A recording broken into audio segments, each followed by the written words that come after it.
Hello, Josie here. Are you ready for the truth, the whole truth, and nothing but the truth? And are you sure? Okay, here we go. I'm reminded of Bernie Mac's stand-up comedy special.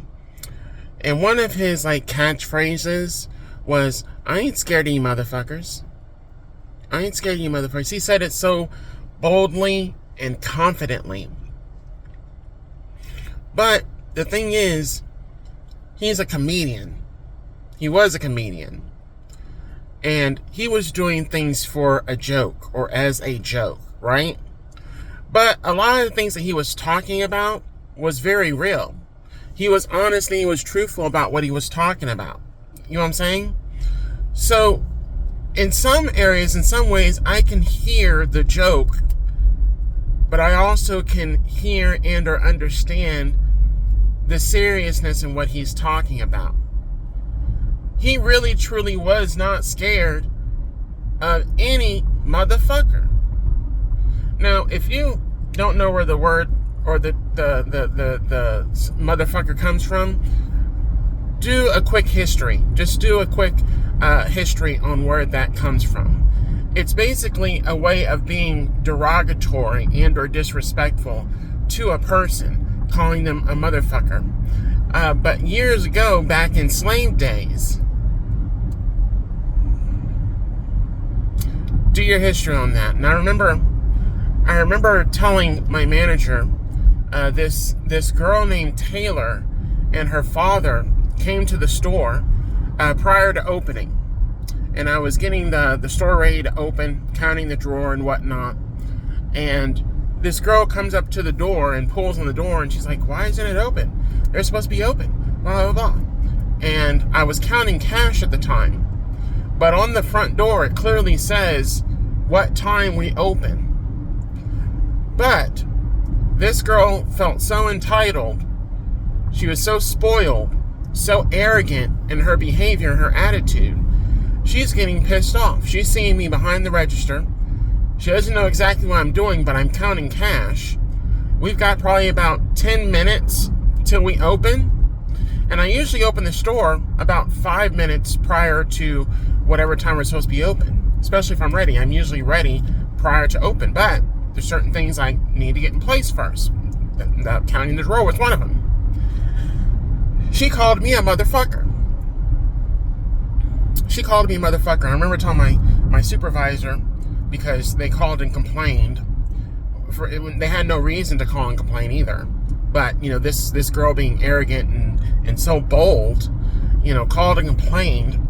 And my manager got a hold of it. And I tell you, he was looking for anything to give me a hard time on. And so I told him, it's like, the girl is very rude, very disrespectful. I was actually going to open the store about 5 minutes prior to when we're supposed to be open because I was ready to go, but I was counting the cash when they came to the door. And we're not supposed to have the door open until we have everything in place, right? And I said, I told him, she called me a motherfucker.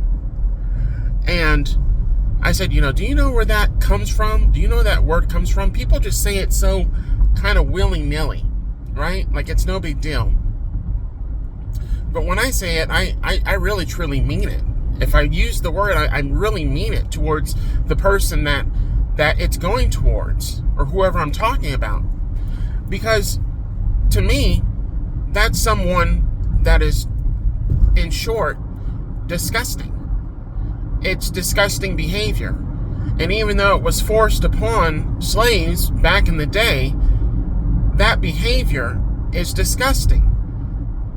For a slave owner or a slave master to have a son fuck his mother so that she could get pregnant and have basically more slaves is disgusting behavior.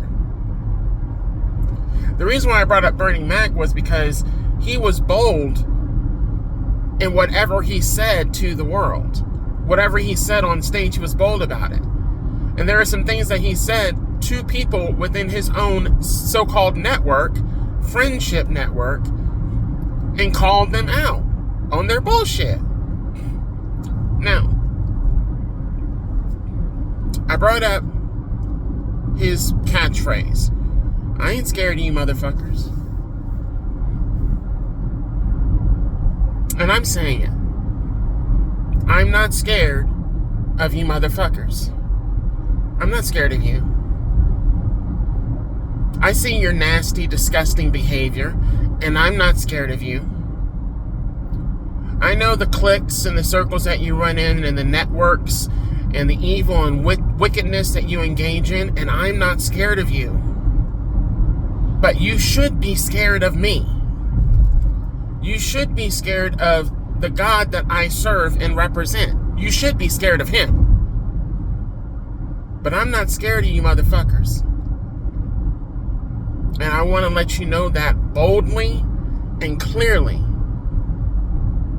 The things that you have engaged in, the behaviors that you have engaged in, the toxicity that is within you, the chaos and disorder that you bring out into the world unnecessarily, those are going to get you killed and caught up in so much chaos and so much negativity and so much of God's vengeance and wrath that I am not scared of you motherfuckers. I'm scared of God. That's who I'm scared of. I'm fearful. I fear God more than I fear any man out here in the world playing in witchcraft and wickedness. I fear God more than you. I fear God more than your covens. I fear God more than your criminal networks. I fear God more than your hate. I fear God more than your prejudice. I fear God more than you. So what do you think God is going to do to you, who I have labeled, who I have called out as a motherfucker, something disgusting, nasty, wicked? What do you think that God's going to do to you for your behavior against me? And you don't fear God? Okay. Watch how God works that out. Watch how God gets you all the way together. Because when I tell you, when I emphatically tell you that if it had not been for God on my side, I would not be here right now. So if I'm still here after everything that you have engaged in, and you still engage in the same reckless behavior, what is God going to do to you if God has my back? And if you don't know, now you know.